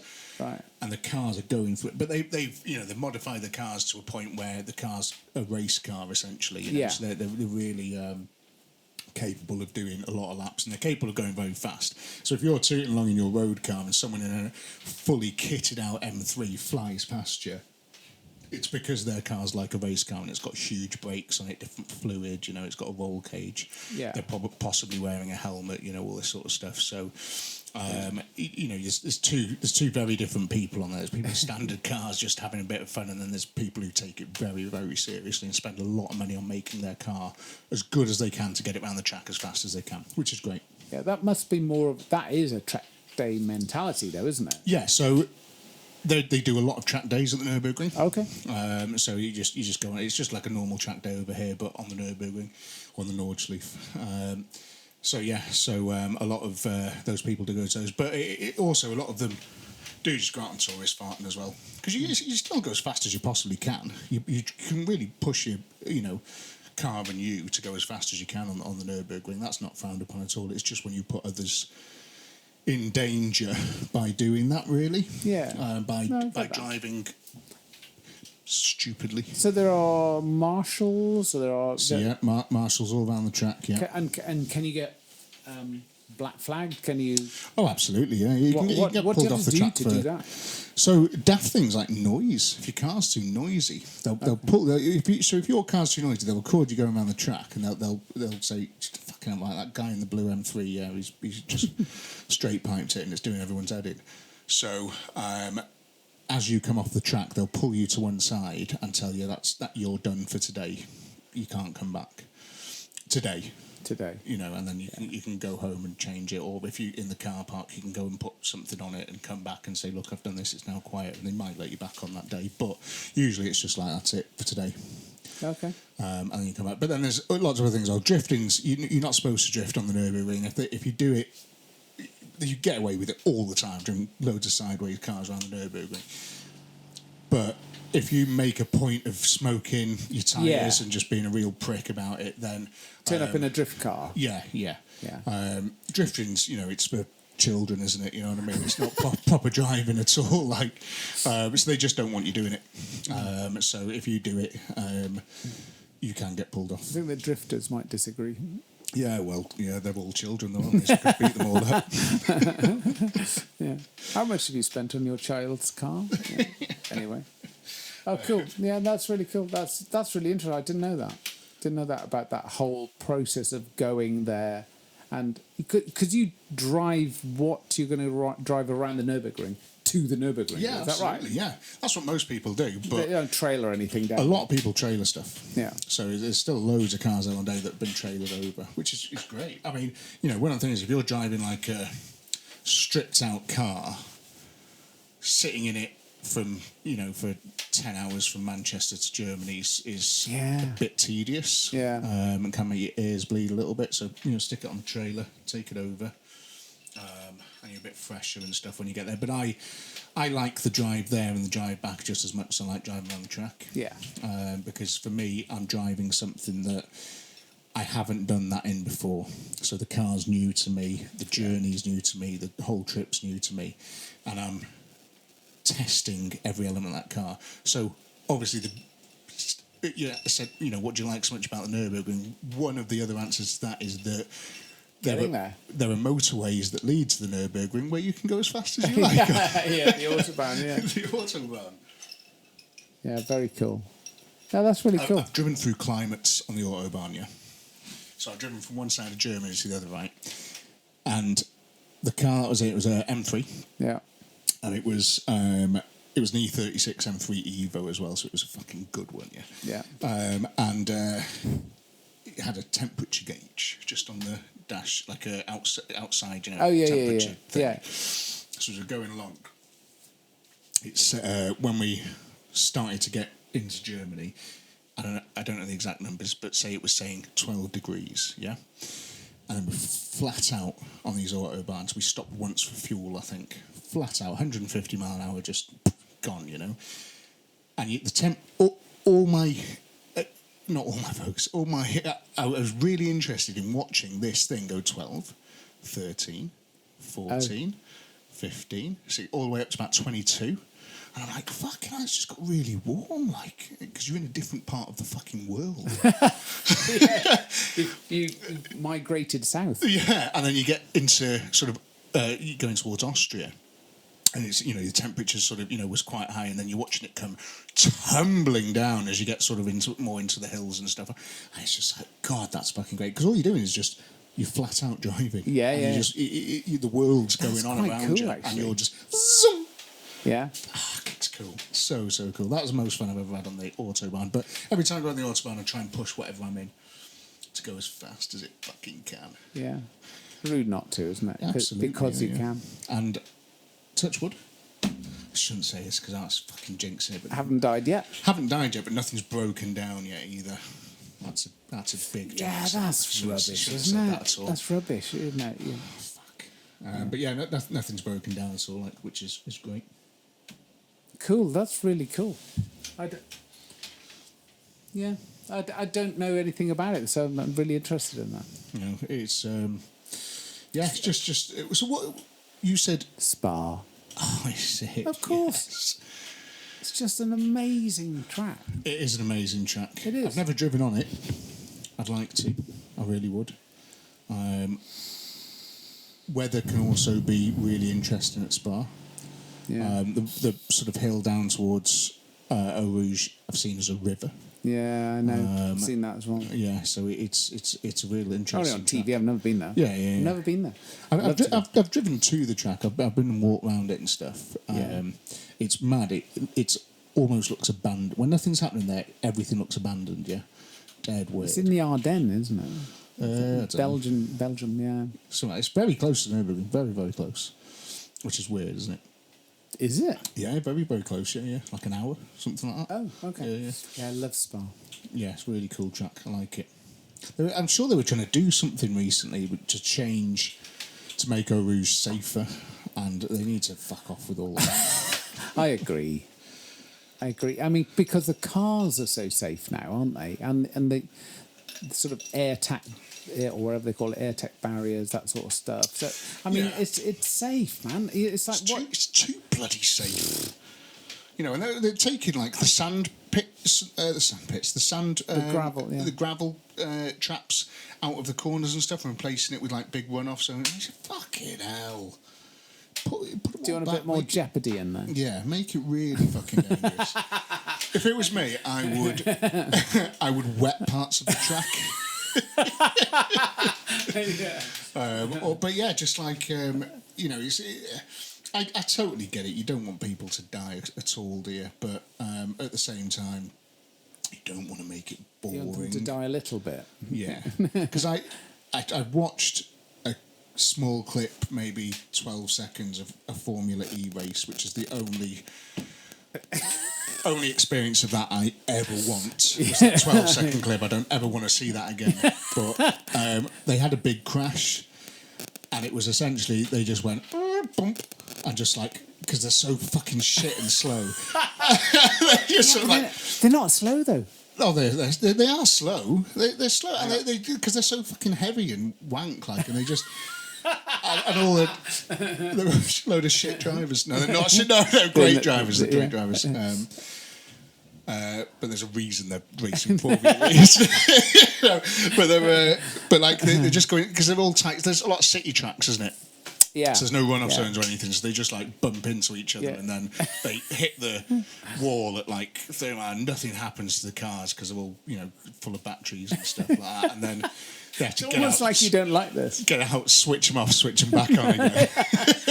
Control Alt Delete. Yeah. And the real big stick that's attached to the roof, of electricity. Sometimes there's a guy standing on the back. Yeah. And he has to come and turn you round, and then you go off again. It's just embarrassing, isn't it? Yeah, that's funny. Electric. What's your stance on electric cars? Well, I think that, of course they have a place, I think. Yeah, I agree. But, in an ideal world, I'd have an electric car and then something I wanted to drive, at weekends as well. Yeah. Who's in that position? I'm not. But... you do have two cars, though. Oh, yeah, we have two cars, yeah. But, surely it's a good thing, isn't it? How can we keep ignoring this?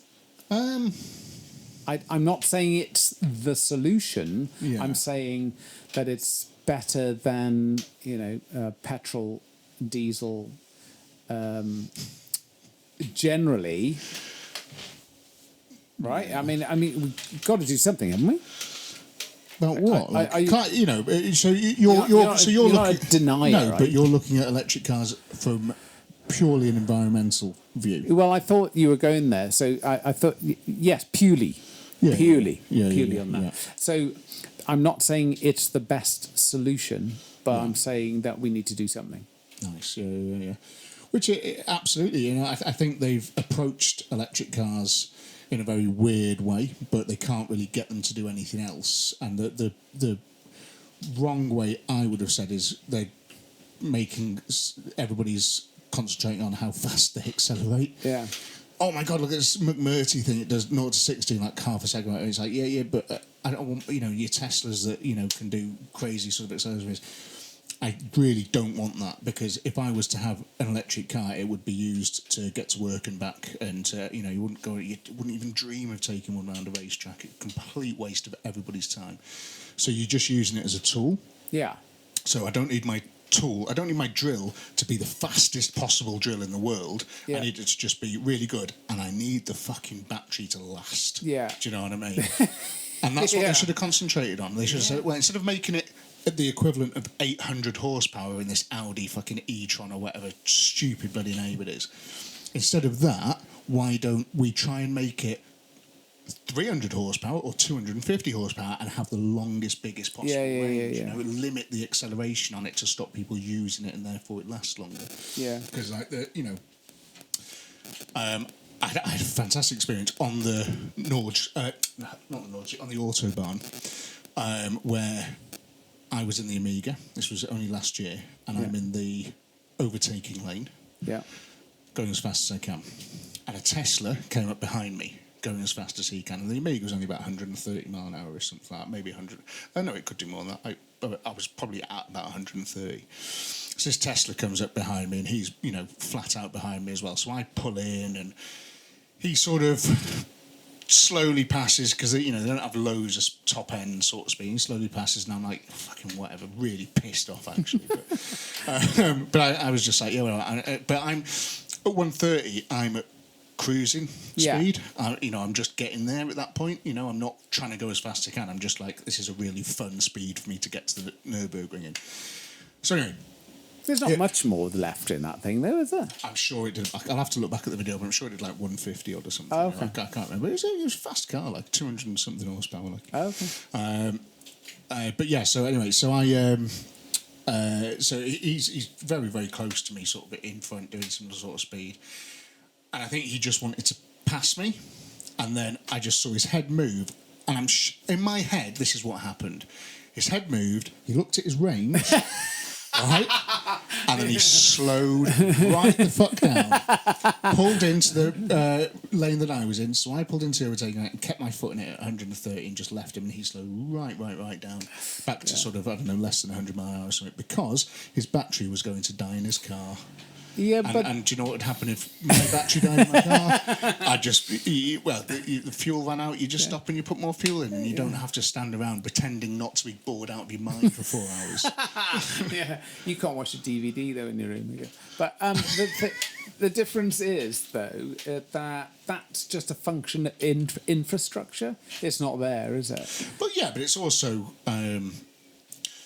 What do you mean in the cars? Yeah, for him, he's looked at the next place he can charge, and it's like, oh shit, But also, it's that Tesla can't do 130 mile an hour for very long. Right. You get the range out of an electric car if you drive slowly, if you drive with no music on, without your headlights on, all this sort of stuff. If you sort of really chill out on it, you'll get really good range. But the second you start booting it everywhere, fucking hell, that range drops so fast. I've driven loads of electric cars, by the way. I'm not this is spam speaking from experience. I've driven quite a lot of them, and they are absolutely shocking. If you want to sort of really go fast in them, it drops like a stone. And the other thing, for me, the biggest problem with electric cars, where I personally would struggle with one, is towing. Oh, okay. And so obviously going to the different places that I do and doing what I do, there's sometimes I would go from home to Altrincham, then to the workshop, and then back to home, and then I might have to go back to workshop again, attach a trailer, drive to Slough, pick up a car, and then drive back again. An electric car wouldn't work for me. I have to have something like the Discovery, which is... And the problem that lies in that is that when people see me driving around in a Land Rover Discovery, they think I'm killing the planet and I'm really, really bad for the environment and I'm a terrible person. What they don't realise is my Discovery is on like 130,000 miles or 120,000 miles. I'm going to keep that thing on the road for a very, very long time. And they look at someone driving a £120,000 electric, whatever it is, Range. I don't even know what car. Yeah. One of these e-tron things, and they think, the Mercedes version with the stupid wheels on it. and they go, that person is saving the planet. Yeah. That person is saving the planet, and they think I'm hurting the planet. But what has actually happened there is that nobody has died in a mine building my Land Rover Discovery. They all have in whatever the electric car is. And the resources needed to put that car together has got a pretty... Volvo did a test, didn't they, where it was like you have to do something like 70,000 miles in your high-end electric car before it starts becoming a green positive or something. Carbon neutral, yeah, and then past it, which is great if you know, but a lot of people aren't. They're not going to keep that car for 70,000 miles. They're going to do 30,000 miles and sell it and buy a new one. And it is, and that's why. And so a lot of that I think is virtue signalling. I think they're sort of trying to show that God, I'm great for the environment, but actually they're fucking it up. If you really did want to be green, if your total focus was on I want to be green, you would drive a 1 litre Ford Fiesta. That's the greenest car you can buy. It's not a Tesla. You know, a 1 litre Ford Fiesta. Next to fuck all comes out the exhaust. It's not harming anything. You know, it's a really, really clean running car. You know, the technology's there in cats and all this sort of stuff, and how it's, you know, mapped for fuel. They do, 60 odd miles to the gallon. They're really, really fuel efficient things. There is still, because of the infrastructure stuff, a massive element of these cars being charged up by huge coal power stations and stuff. It's not all green electricity stuff. A lot of it is, and that is only going to get better. But So what about? So I've got some friends who are working on a project to make a hydrogen aircraft engine, and they're working on that at the moment. And that there's a big push on that. What about hydrogen? Do you know anything about that? Yeah. I think anything that explodes is better. Yeah. If you can set it on fire, If you can it's get an better. exhaust note out of it. Yeah, absolutely. I think they just, they need to sort of work out a way to that. But one really interesting thing on that is that Porsche said very recently that they will continue to make a petrol engine Porsche 911 for as long as they possibly can. Oh yeah.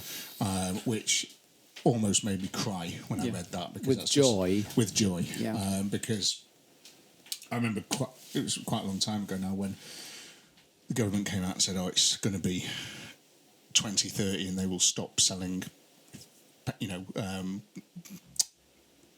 petrol or diesel cars. That was terrifying for me, absolutely terrifying as a petrol head. It's like someone, you've got a dog. Dogs are fantastic. Imagine the government suddenly came out and said, right, all dogs are going to be banned from 2030. You can't have a new dog after 2030, because there's a lot of people very passionate about us. I'm very passionate about cars. It's my thing. Dogs are something there's millions of examples, and for someone to say that we're going to stop that, something that I loved since I was 4 years old and that I've grown up on and that I really enjoy, they're going to take that away from you is very, very scary. And I think going back to the hydrogen thing, that is a way where if they can do it, it's going to be a real good middle ground where we're still going to have, combustion and stuff like that. And it's still going to be range, hopefully, depending on how they can get it into the car and stuff, it's not going to be a problem, because range anxiety is mental, like, it's a real thing, like, I get that. And even people say, oh, no, it isn't. It's like, because you're only going to work and back, like, but there's people who don't live 4 miles from their work, there's people who live a lot further or want to go and do things. So it's, I'm hoping that does happen, and I'm hoping that, the dream for me is synthetic fuels, man-made fuels. Okay. Which Porsche, I think, are doing a lot of work on as well. But that would be my dream, is to see some sort of man-made fuel. Yeah. That I can just put into the tank of my old car.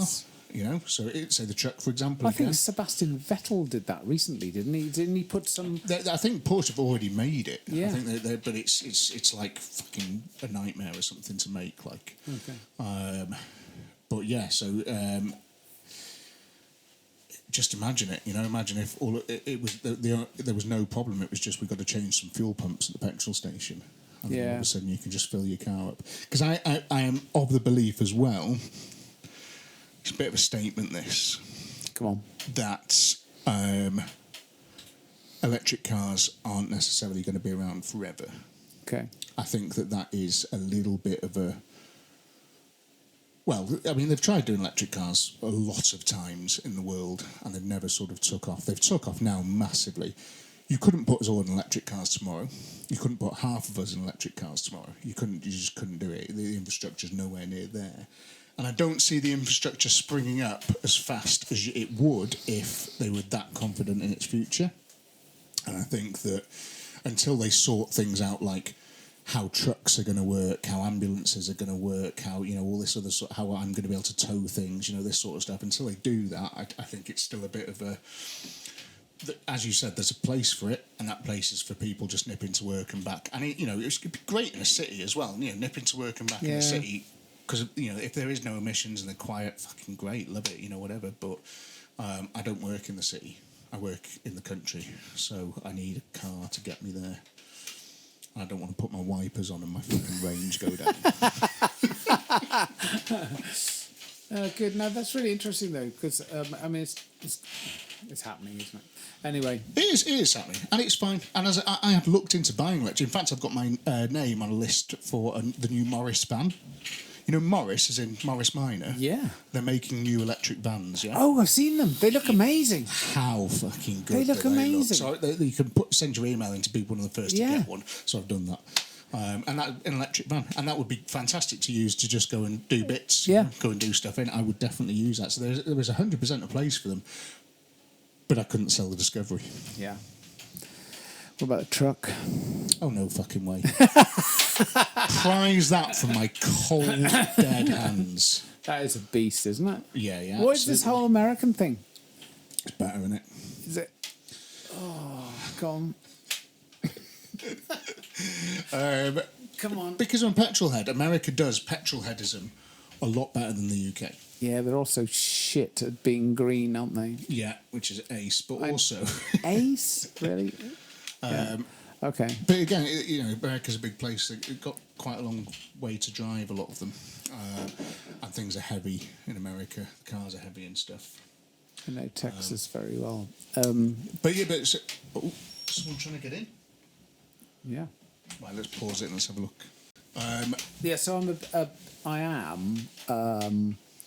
I'm very pro-America in a lot of ways. I mean, don't stop me on the politics bullshit. It doesn't matter. So but I think we can both agree that there is a lot of big things wrong with America. Of course. Massive. I'm sure Americans would say Big problems. It'd do my head in to have to wear a bulletproof vest to go to school. Yeah. That'd be pretty grim. Yeah. So, there's a lot of stuff like that which is a problem in America, but petrol heads, man, love it.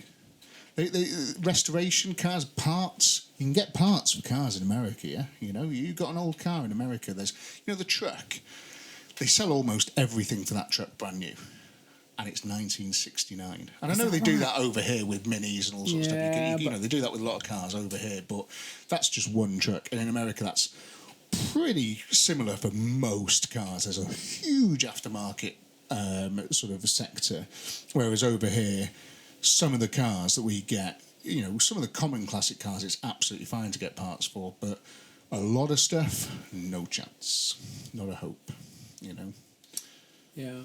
Which is difficult because the market's not there. We're very small as a country, and there's not massive amounts of people in it. But that is a very American thing. If you have a hobby or a pastime that you're passionate about, a really niche thing, you can do it full on in America. Oh, yeah. But that's a function of having so many people, but they do that well because I've spent a lot of time in America, lived there a bit, still have 2 grown-up sons in Texas. Yeah. And, that they do that very, very well. Yeah. And the cars are fucking cool, man. Got V8s. Don't handle, though, do they? No, but that's part of the fun. If everything handled like I was going to say if everything handled like a Lotus then, but we can, in another podcast, because we haven't got loads of time left, we'll talk about Lotus. Colin Chapman. Overtaking Lotus Elises. Oh. We'll talk about that in better handling cars. But yeah, so just like that, the when you go around a corner in an American car, you've got to fucking work hard. You've got to really know what waltz you're off doing. into a field. Yeah. But they do things like, there's, to bring it back to airplanes, they have the Reno Air Racers. Right, okay. So the idea of customising a car to go as fast as it can. Yes. But they take a World War, to a warbird. Nice. So a Bearcat or a Mustang. Yes. And then they customise that. Like every I think aspect I have of it. seen little bits of that where they Mental. they make the engines and they make the wings Shorter, so they have and less then drag and more stuff. aerodynamic. So they make them. You can basically look at it and say, "I think that's a P51 Mustang," but you go on steroids, and the idea of this air racing, they go around 3 pylons in the desert out in Nevada. Right, okay. And a guy, I've never been. I'd love to go. But I'd love to go. a guy I met when I was doing my FAA airline pilot's licenses, he'd been, and he said that you stand out of the 3rd pylon, and he said you can hear this thing coming, like up this Bearcat, and they do things like they No one says that on the props. side of a Formula E tractor. And he said you can feel the ground start to vibrate, and they have to go around these pylons. So they go around these pylons, and they're pulling as much G as they can. And these things are monsters. Is it right that a lot of these people flying them as well, they're like, they've just been crop dusting for a living and stuff like that. They're not necessarily like old retired fighter pilots. I'm sure there might be, but I'm sure there's ex-military. I'm sure. Yeah, I don't know. yeah. I'd be wrong to try and say because I don't know. But I'd like to find out more about that. But I've got family in Nevada. Have you? So we can go and see yours in Texas. Let's go and do that. And we go and see mine in Nevada. Go to Reno. And we go to air show, racing. Man. Yeah, but Air racing. That'd be really good. unbelievable. Those things are incredible. And imagine, the money. It's all very well, tractor pulling. It's mental, isn't it? Yeah. So that's one of the things where the Americans go big is how much cash they put into doing whatever it is they're doing, and sometimes that pisses me off a bit with the restorations that they do because obviously stuff like Gas Monkey Garage and stuff. I don't know if you ever saw any of that. Yeah. It's just like, we've turned this car around, but they've spent like 180 grand doing it. Yeah. And it's like, fucking hell, man, right? Okay, leave something on the table for us. Like, do you know what I mean? Because when I don't spend 180 grand restoring my Triumph Spitfire, people look at you and go, you're shit. Yeah. Why? But fucking hell, that's just it's on TV, man. Yeah. There is that thing, isn't it, where it's a bit out there. It is a bit out there, but again, I love that. I love wearing my cowboy gear and riding around in my big stupid orange Ford F-250. You do. It's just the best thing. And no one has ever looked at me in that truck and frowned. No one has ever. It is a pure serotonin boost when you go and pick up some tyres in that truck or do anything in it. Oh, you mean they're laughing at you? No, they're smiling. But they all love it, Everyone's just like, fuck, that's dead cool, that, and you're like, yeah, man. Somebody shouting, have you got an anchor? He said, what's he saying? But I do get the sort of more British reserve about the fact that the BBMF, it's sort of like the just restoring Spitfires and Hurricanes to their original state as well. Yeah. So there's that, isn't there? Of course. There's the Warbird type stuff. But then the Americans go off and they do this air racing, and it's a whole different thing, isn't it? It's a whole different level of mentalness. Just pouring money into how fast can this thing go? I think it's brilliant. Yeah. But I like, as you touched on, I love the way the British do it as well. We have a great way about us of restoring something to make it. But there's we could talk about it for hours, but there's a difference in restoration that is, at the moment, I've seen a few, even people that I know doing it, making real triggers brooms out of cars. Yeah. So, fuck all on that car is original. And they're like, I've totally restored this car. It's like, but there's nothing left of it. It's everything's off the shelf, all aftermarket bits, pattern parts. So I'm like, which isn't my way of doing it. I'd rather repair what was there, But it's very easy to just buy a new bit and bolt that on. Well, wasn't that sort of back from the dead thing with the Panhard? The Panhard. You were never trying to make it look like a brand new Panhard, were you? And I think that was my sort of what does antithesis mean? Opposite. It's like an anteater, isn't it? Don't know. Isn't it like for learning words?